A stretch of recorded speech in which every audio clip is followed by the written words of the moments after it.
अस्सलाम वालेकुम। आज यहाँ पर आपके लिए मैंने खीर की रेसिपी तैयार की है।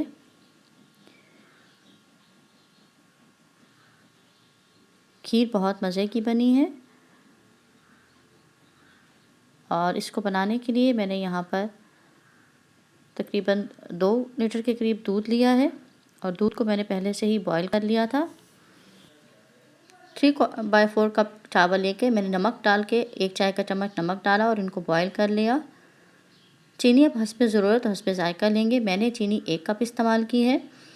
खोया लिया है, होममेड खोया है 100 ग्राम और इसकी रेसिपी मैं पहले दे चुकी हूँ, लिंक मैं डिस्क्रिप्शन बॉक्स में डाल दूँगी।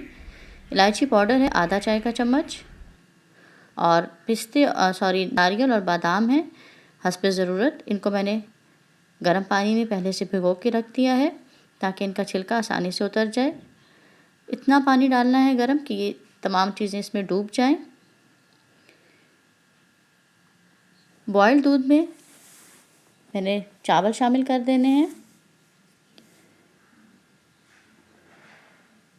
और इसको अच्छी तरह से मिक्स कर लें। चावल को मैंने नमक डाल के बॉईल किया था, इससे इनका टेस्ट बहुत मज़े का आता है, खीर अच्छी बनती है। अच्छी तरह एक दफ़ा मिक्स करें और इसको पकना रख दें। अगर आपको जल्दी खीर बनानी है तो 7-7 चम्मच हिलाते जाएं और हाई हीट पर इसको फुल फ्लेम पर पका लें, लेकिन चम्मच हिलाते जाना है। लेकिन अगर आपको गाये बगाए अपने काम भी करने हैं तो खीर को हल्की आंच पे पकने दीजिए। कुछ देर बाद इस तरह चम्मच हिलाएं और जो साइड पर जो बलाई आ जाती है इस तह को हटा लें और खीर के अंदर शामिल कर दें। इस तरह कुछ देर बाद चम्मच हिलाते रहें। आधा पौना घंटा गुजर जाएगा और चावल अच्छी तरह मैं इसमें मैश कर लूँगी। अगर आपको खड़ा चावल रखना है तो आप इसको मिक्स ना करें, लेकिन मुझे चावल को कुछ बारीक करना है, बहुत ज़्यादा बारीक नहीं करूँगी, लेकिन चावल का दाना बस इसको ज़रा तोड़ना है।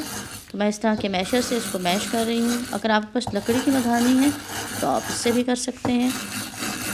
बस ख्याल है कि बहुत ज़्यादा मैश नहीं करना है। देखिए मैंने एक दफ़ा चेक किया है, अभी कुछ मुझे चावल मोटे ही लगे हैं तो मैंने इसको थोड़ा सा और मैश कर लेना है।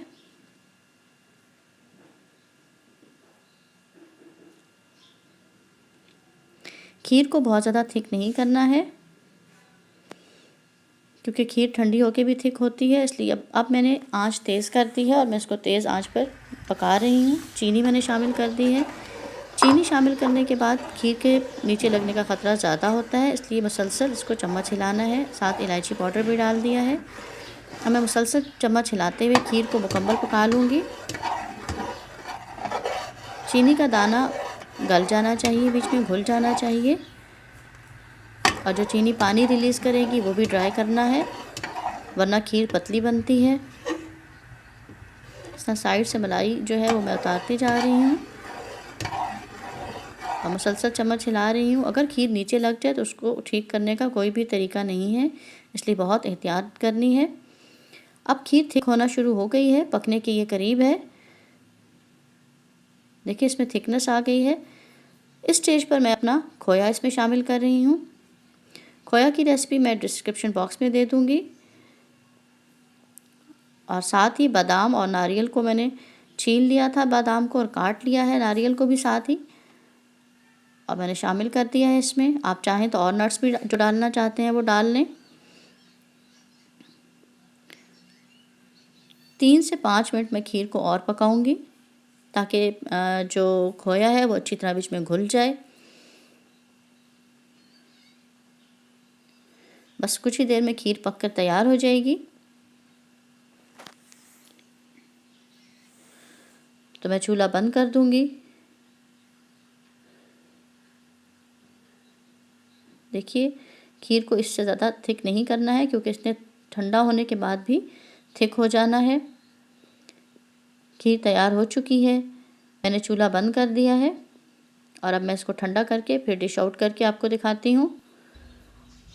खीर को मैंने ठंडा करने के बाद कुछ देर फ्रिज में रख दिया था और उसके बाद क्रीम की एक लेयर आ गई है। अब इस पर हम कुछ मैंने बादाम और नारियल बचा के रख लिए थे वो मैं स्प्रिंकल कर रही हूँ। रैंडमली स्प्रिंकल करें, कोई मैंने ख़ास डेकोरेशन नहीं की है। और इसको दोबारा से मैं फ्रिज में रख दूँगी। इस तरह से आप भी अपनी पंजाबी पाकिस्तानी ट्रेडिशनल डिश को बनाइए और बच्चों को खिलाइए। लेकिन चैनल को सब्सक्राइब करना, वीडियो को लाइक और शेयर करना ना भूलें। अल्लाह हाफ़िज़।